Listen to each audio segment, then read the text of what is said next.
What's with deep? Going deep. Chad and JT. What's up, Stoke Nation? This is Chad Kroger with the Going Deep with Chad and JT podcast with my compadre, JT. What up, dude? What's up, dudes? How you feeling, man? I'm feeling pretty good, man. Yeah? Yeah, I'm having a good day. Yeah, you look jovial. Thank you, brother. Yeah, and you got me a fresh green juice, which I'm stoked on. Thank you so much. That's gonna keep me stoked for at least 4 hours. To be able to party, you gotta keep your engine running clean. For sure. Yeah, I think it's you gotta revitalize your bod after a hard night's raging, you know. Absolutely. Because my brother actually, he said something interesting to me today. As you know, he's in school right now studying naval architecture, and he said he cited that a lot of people that in his classes don't really seem to care about fitness. And he's like, look, you can be smart all you want, but in 10, 20, 30 years, all that will matter is your physical state. Well, and like what makes humans special is that we can inherit knowledge from the previous generation, but that information doesn't get passed to the next generation if a bigger guy kills you before you can pass it along. For sure. Yeah, so you could see like a guy who's like studying a fuck ton and he like knows like Albert Einstein, for example, but he's just super like scrawny or whatever, and then some dude flexes on him at the bar, takes him out, and you're like, all right, well, that was all for nothing because you didn't do any Olympic lifts, any squats or whatever. You stayed weak. He was out of balance. Yeah. Moving forward? Yeah, there was this rich dude, Forrest Fenn. He told the world that he had $2.2 million worth of treasure buried somewhere in the Rockies. He did this like 15 years ago, and he's been releasing more and more clues as to where the treasure is.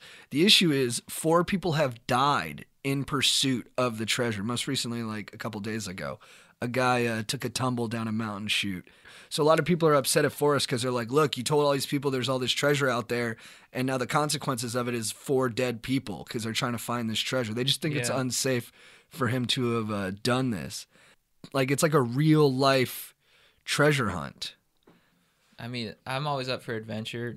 Paul loved adventure. He looked for treasure in Into the Blue. Mm-hmm. So,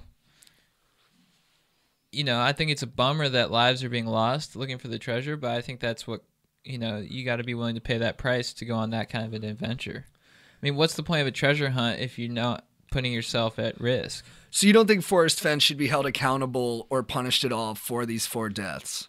No, because I think he's creating a fun game for everyone. How fun is it when, not to take issue, but how fun is it when people are dying? I think it's even more fun because it's a little more extreme. Sorry to the people who died. Okay. So there's some espionage going on in the world of yogurt. As a lot of people know, Dannon, popular yogurt brand, they had a guy who jumped ship from the company in 2017 who had been working there since 2010, and he went to Chobani. And Dannon is saying that he took a lot of their secrets to Chobani. Chobani now is the #1 yogurt brand in the country. Their Greek yogurt is just flying off the shelves. That's interesting because yogurt's always pretty much tasted the same to me. So I don't know, unless I get a yogurt parfait. Yeah, because it's like, oh, he took the secret from Dannon and brought it to Chobani, how we can also make mediocre tasting yogurt. Yeah. It's like, hey, what up, Chobani? They're like, aren't you with Dannon? He's like, well, we need to talk about that. Well, and then at Chobani, they do Greek yogurt, so I don't even think there's milk in their yogurt. Yeah, what is Greek yogurt? I don't know. All right, this is hard for me to talk about. As a lot of you guys know, I'm a huge fan of Joe Rogan. He's an inspiration. And he talks about this product called Alpha Brain, which is supposed to help with clarity, focus, and forming better sentences. All things I found super appealing. So I tried it for the first time on Wednesday, and Didn't notice anything in the first 4 or 5 hours, and then I had a massive panic attack. Yeah, you told me the next day. I wish I could have been there to help you. I appreciate it, dog. I'm not here to slander Joe. I think the alpha brain probably works for a lot of other people who aren't as emotionally and mentally fragile as I am. But I wanted to do kind of like our history with supplements. Do you take supplements? Do you support supplements? Have you ever been on supplements? Me? Yeah. Have I taken supplements? I took Adderall. That's just a straight up drug, I think. Oh, for sure. Just protein. Yeah, but I don't really like protein powder because it makes me doughy. I'd rather just eat like a fuck ton of steaks. What about you? I was a heavy supplement user in high school. I really wanted to be jacked. I would take NO Explode, which was something you're supposed to take before workouts and supposedly gave you a huge pump. It's good for pre-gaming too. Supposed to help you with your pumps. Then I also took creatine, glutamine, and I have to say I noticed zero difference after spending so much of my parents' money on those vitamins, or supplements rather. And yeah, I tried variations of all of those all throughout high school. I tried steroids. It made me super bulky and buff, but my shoulders couldn't handle the stress, and now they click like this. Oh, jeez. That one kind of backfired, but it was a fun summer, taking shots in the butt and some HGH in the waist. But then there's a lot of side effects from that can manifest themselves over time. So I'm a strong no recommend on that. In terms of bang for my buck, supplements have done very little for me. And I know it could work for other people, but for me, supplements, all they did was make me hate myself. That's profound. That's why you gotta stick to green juice, I think. I feel like it's so hard to beat what steak can do. You know what I mean? It's like you can't put steak into a pill. So quit trying, GNC. People would be like, "Hey, do you want to take some protein before we go lift?" I'm like, "Well, there's a Black Angus a block away, so why don't we just hit that up?" All right. Who's your legend? My legend of the week is Pat Tillman. A lot of you guys probably know Pat Tillman. He was a ASU strong safety beast, long flowing hair, locks like Chad's, just beautiful dude. And he played in the NFL for the Arizona Cardinals, where he was like the NFL's leading tackler. Doesn't mean you're the best defender in the league, though, just because you have the most tackles. A lot of it's system or guys breaking off, or you have a bad defense because he played safety, so guys are getting to the second level and he's got to lay them out. But he was a very good football player. And then after 9/11, he left the NFL and that fat paycheck to go fight in Afghanistan.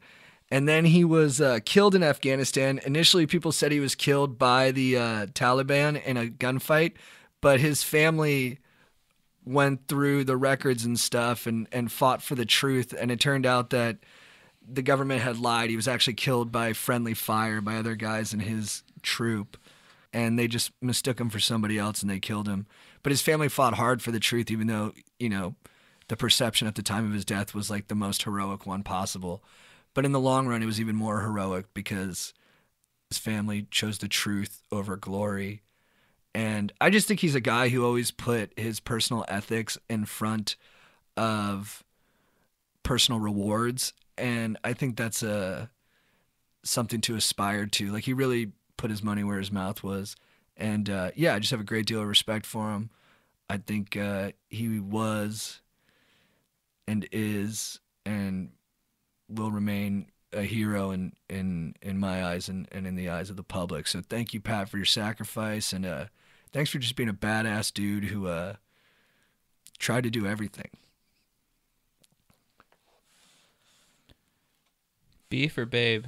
Who's your babe of the week? Babe of the week goes to Halle Berry. She holds a special place in my heart because I saw Swordfish with my bros when I was like 8, and it was the first time I saw like a real pair of cans. She just holds that in that place in my memory, and I'm just really stoked on her. So thank you, Halle Berry, for exposing me to the wonders of the female body and form. you're a total babe, and you really crushed it in that movie too.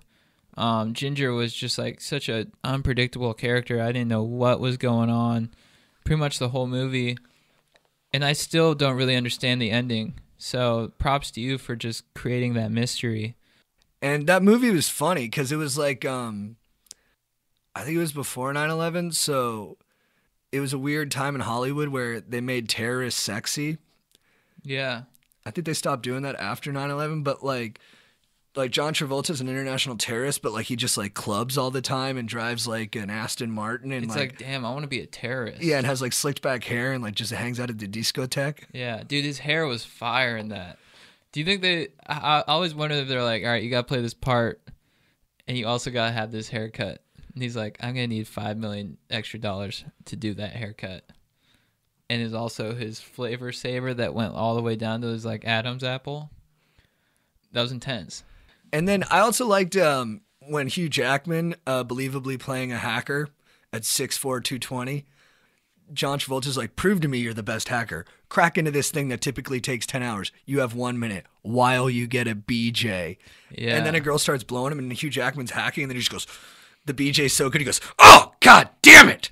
God damn it. And then he goes back to hacking. It was way before I'd ever gotten a BJ. But then later, then later in life, I got a BJ, and I'm like, man, I don't even feel like punching anything. This is kind of like, it was a little more regular than I believed it would be, because like Hugh Jackman and Swordfish made getting a blowjob seem like it was impossible to ignore. Like if you were getting a BJ, your whole body just shut down, and you're like, oh fuck. It's like you want the ultimate test. It's like I've gotten BJs before, and I've thought about that scene. I'm like, dude, I could totally hack into something right now. Although this does feel fire. It's amazing. It's one of the most wonderful, beautiful feelings in the world. But I just think Swordfish, whatever 10-year-old wrote it, was like, when you get a BJ, your whole body just ceases to operate. And then the other hacker in that movie was also a super hot dude. He was a hot European guy. They're like, which one's the hacker? Look for the hottest dude at the airport. And this guy with like a sleek leather jacket, he's like, oh, what's up? Beef of the week? Who's your beef of the week? All right, I got a legendary beef of the week coming in super duper hot. We got Kelly Slater and Andy Irons, one of the biggest beefs, rivalries in surf history. One of my favorite surf films is Flying the Champagne, which is narrated by the phenomenal Sal Masekela. What up, Sal? I think that rivalry, it was major because it really elevated the sport of surfing to a whole new level, which was like really dank. And you know, like I watched the movie just to get some context, and Andy said something that really stuck out to me. And also R.I.P. to the great Andy Irons. Love your surfing, love your style. We miss you, legend.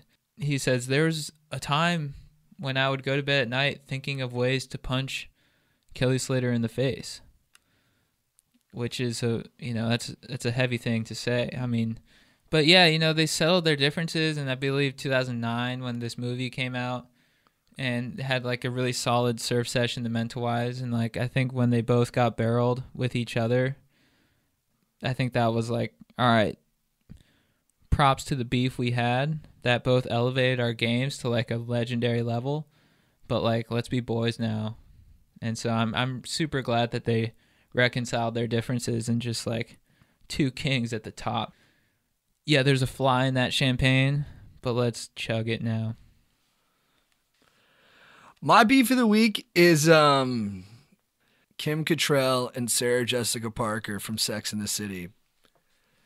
I heard about this. Now, they've been beefing, I guess, since the show was going. And at some point, I think they were thick as thieves, but that is no longer the case.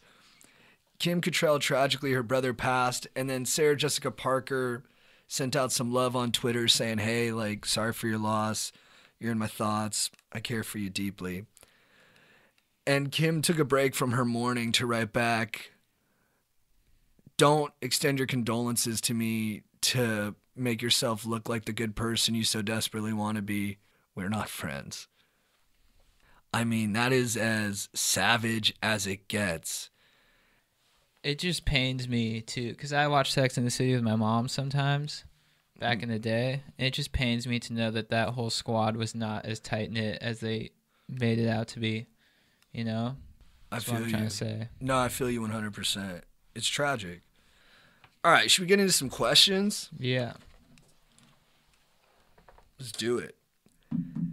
First question is from Emma. What up, dudes? I've been dating a guy I met on Tinder that also goes to college with me for a little while. But the other day he wanted me to cool things off to focus on himself. While I'm bummed about the circumstances of the relationship, I also think it's a prime opportunity to work on being a better me. Any tips for becoming the optimum babe? Yeah, first off, I just want to give you props for your attitude towards the whole thing. I mean, you could be bummed out, but I think you're switch this around to you're like, all right, how can I be the best babe I can be? And I think that's what you need to focus on, because you know what? If this guy wants to focus on himself, let him do what he wants. Focus on yourself. Dive deep into your passions. Optimize your life, you know?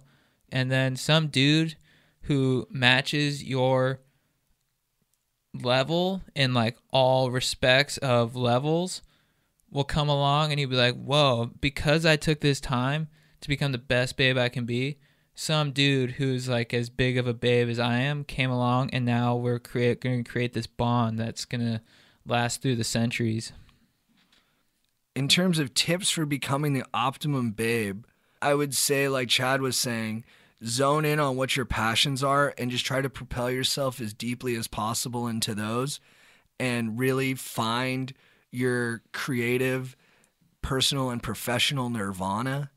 Nice word. And when you're in that epic flow state, life is going to provide you with so many wonderful connections from a myriad of people. And yeah, this dude's missing out on a lot because, Emma, you seem really, really cool. All right, Chad and JT, I've been reluctant to write into this show because I'm at an older life stage and thought you guys wouldn't be interested in my stuff, but some issues may be universal. Totally. I'm 42, married with kids. That's awesome, man. Recently, my best bud from high school and my roommate in my early 20s asked if he could crash with us for 8 weeks. 8. While he's on a work assignment. I can't believe my wife said yes. This dude is a very loose cannon. It has been incredible chilling with him every night, and somewhat predictably, we are picking up a head of steam. Now other dudes from the neighborhood are swinging by to see what's up. The basement is becoming an HQ for dads on the loose. My question is, do you have any advice for how to make this a sustainable situation and or manage the momentum that is clearly building? How does this not explode spectacularly badly with my wife? It reminds me of living with my mom and keeping a lid on the activities in the basement in high school. Given that analogy, I thought you'd have some experience and wisdom. Thanks, and keep doing what you're doing. This podcast is the best. Garrison. I think in our culture, you know, we think that grown men hanging out with each other is only bad things are going to come from that, or it's like immature. It's like, no, like if it's grown men who want the best for each other, it can be a wonderful combination. This guy's obviously bringing out some joy in you, and he feels good being around you. That's why he came to stay with you. He could have stayed with somebody else, but you're his dog. And there's going to be moments where it's tough and annoying, but as long as this guy's acting right and doing right by you, and you're having a good time with them, let the party continue. It's really life affirming to hear that bro intimacy can be extended into maturity, and it can not only be fun for the bros involved, but for people from outside that initial circle. We should look to this as a real symbol of encouragement for all of us to stay close to those we've known for a long time, who know us well, and who, despite outside perception, can bring out the best in one another. I'm curious. I want to know more about you guys. Please write in next week. I want to know, like, what are you guys doing down in HQ? You guys like passing around the vape pen, getting a little naughty with the bud? You guys playing foosball? Ping pong, shuffleboard, billiards? What game are you guys into? I mean, are we playing video games? Is it a little FIFA action? A little Madden? Or are you guys just trading stories? Just remembering the fond times that you guys had together? Beautiful innocence. All right. We got, what up, Chad and JT? I just discovered your podcast the other day, and I instantly knew I found what I need. An epic podcast with kindred spirits discussing the real shit I can relate to. 5 minutes of your podcast blasting me with inspiration to tell you a 100% true story, which in turn brings up a super important life question. Here goes. From 2005 to 2013, I lived in Santa Barbara and went to college. And without trying to one-up anyone or boast, I gotta be honest and admit, I do feel pride in how hard we raged at UCSB. It's truly a lifestyle. Anyway, like a year before I moved out of SB, I went to Rite Aid one afternoon to grab some essential supplies real quick, and I had a real-life run-in with Paul Walker that really changed my perspective on a lot of things. Wow. I was walking out of the store about to push off toward home on my Sector 9 when I heard some beefy-ass car engine revving in the parking lot. For a second, I thought it was some douchebag trying to be cool in a souped-up rice rocket. And when I looked to see what was up, the convertible Porsche came around, and it was fucking Paul Walker pulling up with two ridiculously gorgeous women in the car. 1. I was wrong. It was the opposite of some D-bag revving his engine to be cool. It was just Paul Walker being super careful going over a speed bump. The sound was just because his car engine was literally that sick, not because he was showing off. 2. Then Paul Walker did something that blew my mind. Millionaire Paul fucking Walker with two models wearing 100 G's worth of clothes and jewelry waiting in his $250K Porsche rolls into Rite Aid. What was he after? I lit up a cigarette and watched it play out. 5 minutes later, Paul Walker rolls back out the door with, "I'm dead serious, and I swear to God, this really did happen.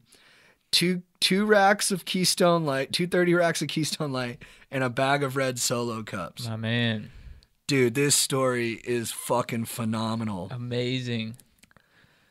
Then he just got in the car and hauled ass out of there. I didn't even say something to him. He didn't see or notice me. Nothing happened at all, but it was profound. He was just living life, being humble, and grabbing some stones on his way to a rager somewhere. It was a transcendent moment, and for the last time, it's a true story.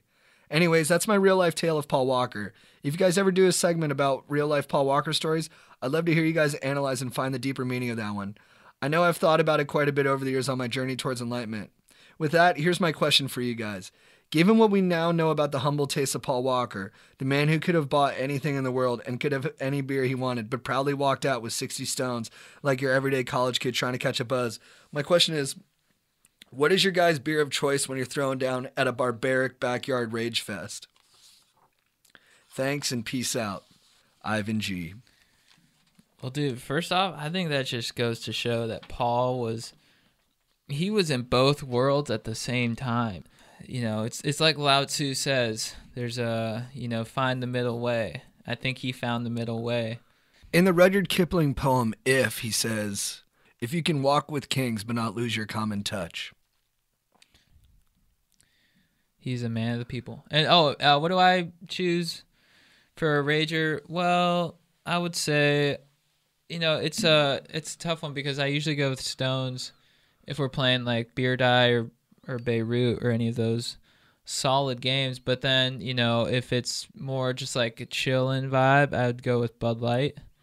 And I would not say dilly dilly while buying them. Yeah, for me, in my youth, I was a Coors Light guy. And then my brother got me into Budweiser. And that's probably my favorite tasting beer. I just think it's got the perfect amount of kick. Justin, what up, Protein Shakes? That's darling. I love it. I started dating a girl recently, and she's only been referring me to her parents as friend. They're really conservative, and I'm catching the vibe she's keeping me a secret because I have a bunch of tattoos. Does she not want them to know about me because I give off a bad boy image? I would say that's a her problem, dude. Like, if she's choosing to love you, then she needs to accept you. And it sounds like she's worried about her parents not accepting her because of you. So again, it doesn't really have to do with you. And also, if she's calling you friend in front of her parents, you should like hint to her parents, like, she'd be like, "Hey, this is my friend, what's his name? Justin. This is my friend Justin." And you'd be like maybe to her dad, just be like, "Yeah, friends, right?" Maybe give him a little nudge. Just so like, if she doesn't want to spread the message, maybe you just want to spread the message and she'd be like, "Why'd you do that?" I'm like, "I didn't do anything." Tats are in now too. If her parents can't handle a fucking sleeve, then I think you need to question their values. Dude, every like badass chef on Bravo has a sleeve of tattoos. Yeah. She'd be like, "I'm a chef." You could be the dude that convinces her conservative parents to get inked up. Rick, what up, dogs? I'm a fellow party animal engineer at Cal State Fullerton. Pretty mellow, stoked dude who only talks to super hot chicks because I got standards and I just love hot chicks. Okay, Rick. So I'm kind of talking to this cute redhead with green eyes. Took her out on 2 dates already, but I just can't read her. Trust me, I can pull no problem, but I'm not sure if she's into me totally or not. Hate wasting my time because I could have spent that time on another dime piece. She's a genuine girl with goals and shit. You can tell she's not a certified bop chick. Has some morals, and I dig that. Huge turn on. I'm a shooter, and shooters shoot. How should I approach this? Because as a bro who has needs, I'm trying to get these needs addressed. Should I just go in and try to mac or play it slow, ride the wave? Not sure how to deal with this, man. Help a Casanova out. Yeah, be a little more discreet because, and props to you for your abilities with the women, but in my experience, whenever I encounter a dude who said he could pull at any time, usually he was secretly just jacking off all the time. So maybe take a little bit of the, don't be so revealing about your prowess. Just be cool, man. Wally, boys, as you know, Valentine's Day is coming past. I didn't have a date, but was stoked to find out a Betty in my class didn't have plans for the evening. She complained openly to the class about being single on V-Day. I gained the confidence to ask her, would you want to get Brewskis tonight? She replied with, I would love to, but I can't because you said Brewski. The class laughed, and her roast of me bummed me out. Later, while drinking Brewskis alone, I didn't know whether or not this negativity was actually just her jokingly playing hard to get. Do I show her persistence and shoot my shot again, or do I look onward to find another Betty? Personally, I'd like to find a chica who uses the word brewski. So to hate on the word brewski, that's a big, huge red flag for me. I would tell this dude, too, I like that you took your shot in front of the whole class. Like, that takes some major cojones. Huge. To use another word she probably doesn't like. Yeah. But that is a big balls move, man. And yeah, and I think, she may have clowned on him in the class, but for sure she was impressed by, as you were saying, the cojones to ask him out in class. I mean, a huge part of her must have been flattered, but maybe she's just like, oh, I got a clown on the word. Yeah, so dude, Wally, such an innocent name too. I mean, it's solid guy, you can tell. I think you got a shot with this girl, and I like that you're letting your dong hang out and you're asking people in front of other people to love you. Dude, there's nothing more romantic than the chase. Yeah. Keep going after her, and you could have your own rom-com in real life. And I think we both know what the name of that rom-com is going to be. Brewski. Brewski's in Love Beauty. All right. Yo, what's up, Chad and JT? I wrote in a couple of weeks ago. You guys must have missed my message or just merged mine with another similar question. No worries. Mad respect. Still... Hey, brothers. I messaged Chad about my crazy adventure in London a few weeks ago and how having an absurd amount of stoke ended up getting me laid and turning up with some rugby team. However, now I am in Spain studying. I have continued to have an absurd amount of stoke and want to rage all the time.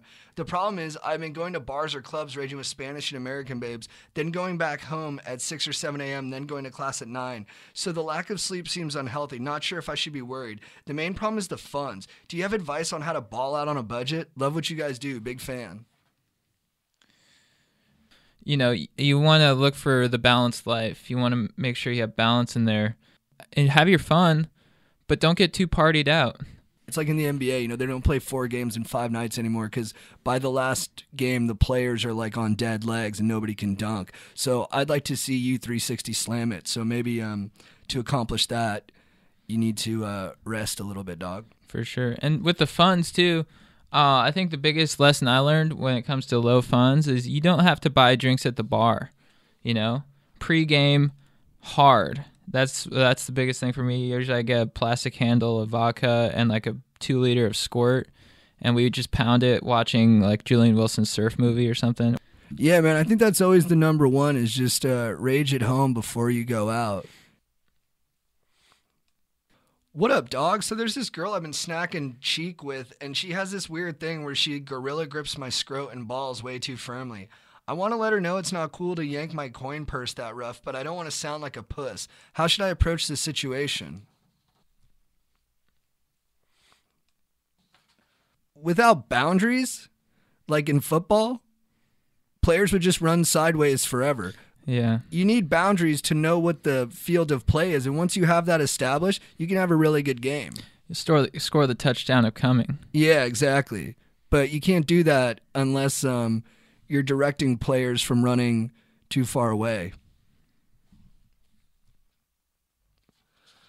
My question is for Chad specifically, but JT, I would love your insight too. Chad knows what it's like to have the one but not be able to be around her. Secret Service, bummer. I have a situation where I asked out this girl and she rejected me, and now I'm too nervous to be around her. How do you deal with knowing you'll never be with the girl you love? I don't allow negative statements like that in my universe. Connor. Me and my girl broke up last year, and since then I've been filling the extra time by really living it up with the boys. I started lifting, Olympic lifts, shout out to JT. What up, dog? And began to assert my newfound dominance in the herd. As I got back on my feet and started chasing tail with the squad, I developed into quite the silverback, and since then I've found myself in a bit of a mare's nest with one of my boys, Smitty. He used to be super chill and we would rage all the time. Smitty saw me transforming into the alpha of the friend group and started getting super jealous and even started bad-mouthing me to the rest of our squad. Not cool. Last weekend he went around sending some vicious texts to my boys about how I've been flying too close to the sun and saying he doesn't want to chill with me anymore. The boys totally have my back, shout out to Easy, but Smitty is throwing off the zen of our unit by showing up and bringing bad vibes into the mix. How do I continue to rage on with the boys without letting Smitty ruin my stoke? I mean, I'm pretty passive, and I like to let things settle out as they do. You know, I wouldn't take an aggro stance from his point, because the more Smitty acts like this, the more he's gonna look like an asshole. You know, I would say let him do his thing. You know, he's obviously jealous, and Lao Tzu says in the Tao Te Ching that the best way to compete is to not compete. So why don't you just stay true to your alpha self, dog? Congrats on your lifts. And for sure, JT, what do you have to... So like one of your options is like ritual combat. Like you could both just like set up a time and a place and fight it out and really settle who the alpha is. And if you beat his ass, there's not going to really be a place for him to go. But then also there's different ways to be an alpha. Like you might just be better with chicks and he might just be like losing some of his swagger because he doesn't know how to keep up with you. And in that case, there's like nothing you can do for him. You just got to keep living your life and let him grow on his own. And if he can't, well, then you might have to cut ties with him. But I probably foresee him just getting a girlfriend and relaxing at some point. Yeah. What up, Chad and JT? This is Jay and Ryan. We are coworkers and boys and both really love your podcast. You guys are very profound. Recently, our company got acquired by one of our competitors, and unfortunately, it looks like layoffs are coming. Not chill. With everyone bugging out, levels of Stoke are at an all-time low. We want to ask, what are some ideas you have to not only bring the Stoke back to our old compatriots, but also to introduce the new folks to a world of Stoke that may have never even known existed? Please give us your most valued guidance in these trying times. And also, boys, keep frothing. You got to throw a rager. Yeah. It's the best way to bond, you know? Yeah, on Friday, be like, guys, we're meeting at this bar, and then after that, we're coming back to my crib. Yeah. And, you know, welcome them with open arms. You know, I'd provide hefty amounts of booze and weed, and then, you know, maybe put in like a little text, be like, is there anything else you need? Because we go hard. Because that's how you're going to form an intimate bond, like, super quick. I think a really fun thing to do is to get a hoverboard. You know, they're the two wheels ones, and bring it to the office and have everybody ride around on it. And then when it's like kind of waning hours of the workday and the boss isn't around, sit on it like with your chest and ride it around like you're like a speed loser. Mm-hmm. And that people have a lot of fun with that. Yeah. And then you can also get people in their office chairs to like be like a big caterpillar, like stick their feet out and hold each other's feet. And then you get in the front on your hoverboard and you pull everybody around. That'd be sweet. I want to do that. That's fun in games. Brian, Chad, and JT, what up, bros? I cannot determine yet who I adore more. You both have great attributes and you complement your strengths so endearingly. It's really nice. Thank you. I write to you in such troubled times where my stoke has been diminished more than I think I could handle. Me and my coworker roommates, who I thought were busy who I thought were boys, but I could also see me crossing, left me at a bar with my girl. We all went there together after chugging and launched out for a good night. My roommates and the one roommate's girlfriend were hell-bent on hiking the Devil's Punch Bowl in SD, which I totally love and dig SD. But me and my girl had other plans. I'm wondering if you think they were trying to establish dominance or do their own thing. I wanted to give them the benefit of the doubt, but we all went together and they said they would get the lift back. Please help me in these trouble-stoked times. Humbly, NY to Newport. I wouldn't assume the worst. Maybe they just got tired and left. Although if they left without saying goodbye, that's pretty whack. Especially if they'd agreed that they would lift back. Yeah. I'm kind of sensitive on this one. I went to Cabo with my boys one time, and they Yeah. left me at El Squid Row and left in a cab without me on our first night there. Yeah. And when I got back, it was one dude's birthday that we went for, so he was kind of like the ringleader. And there's two different friend groups that he was trying to merge together. Yeah. Like it was his high school boys and his college boys. And I was like, I was trying so hard to have everybody have a good time together, and then they fucking just left me at the fucking club. I was Yeah. so fucking mad, dude. I really blasted him. But I've been in situations where I've been the aggressor in that situation where I've ditched a dude. A lot of times you're in the heat of the moment, you know, and like, especially in like Cabo or something, you're like, the taxi's leaving. And you're like, what about? And you're like, there's no time, even though there is time. When you're partying like that, you're like, we'll never get a taxi again. I don't know. Being Yeah. ditched is such a horrid feeling. it's the worst feeling in the world to be ditched. Yeah. Nothing feels worse than being ditched, especially by your friends. I don't know how to resolve this one. My vote is, and I appreciate you being on the other side. I would blast the guy. I'd be like, dude, you fucking ditched me. I mean, I'd leave his girlfriend out of it, Yeah. unless you're tight with her too. But whoever you're tighter with between the guy and the girl, I would blast whichever one you're tighter with and let them know it's not cool that they ditched you, and have it out. Fucking put those feelings out in the world. I like it. Light them up. Tell him what's up. Light them up. My approach would be a little more, I would just be like, hey, did you ditch us? They'd be like, yeah, we did. You'd be like, fuck you. So get confirmation first that it was intentional. Yeah. Yeah. Although when you come in hot like that, then people are like, oh, I'm so sorry, dude. But if you come in and Yeah, that was my thing, is I knew my boy, like, I knew because he ditched me and because I'm a grown man, he thought I wouldn't call him out for having hurt feelings. Yeah. Like, he's like, no way JT's going to be like, hey, you hurt my feelings. You shouldn't have ditched me. And I was like, don't ever underestimate me, dog. I was like, you fucking hurt my feelings. You hurt my feelings bad. And I am wounded like a child, dude, because you ditched me. You ditched me. And I feel like a third grader right now in terms of my pain and my personal maturity. And that is because of you. And then he was like, oh, fuck, dude. JT's not being at all ashamed of what a pussy he's being. And I was like, I'm not ashamed at all. I'm a huge pussy. And I'll say it in front of all these people that I am hurt. dude, I really admire that because I hold everything in. And I think that's why I black out more often. So props to you for being open like that. Maybe I'm just being the pussy here and I need to rip open my rib cage of emotions and just let it out. Yeah, because this guy doesn't think that you're going to call him out for having a broken heart over him ditching you. And you need to let him know, yes, I do care. I do care about being liked, especially by my friends. And the fact that you ditched me and made me feel unliked made me feel small. And I want you to know that you hurt another person. Now, are you such a dude that you can't sit there and say you feel sorry for hurting another person? Or can you dig deep behind your facade and say, I'm sorry? I've never been 1/10 near that level. So I'm just sitting here in awe right now.